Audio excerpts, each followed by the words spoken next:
Göle satıldı yangi parti sigildi. Evet, belki öyle olsun olsun çıkarıcı satıldı. Doğru. Kirgiliydi akağımız oldu. Arkaya çıkarasam vallahi köp. Yangi parti sigildi olsun. Malımız köpeğiyle olsun. Anladım. İstim malımız.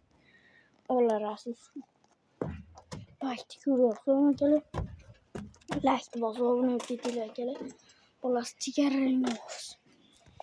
Yani yapılın uzdurlar gelip. Aparatlar varken. Maza kılıp soğuşasaydı. Soğuk olası da. Şimdi de molla köpekler yani rasist gibi ağzımızdan bu. Tudur olamam sana.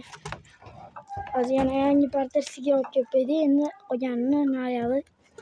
Olsun bola. Kökelim bolasını görüyle. Belki bir okula iyi olur. İyiydi. Kökele koyacağım malumat adamına keşke olsa hem iyi rahmet.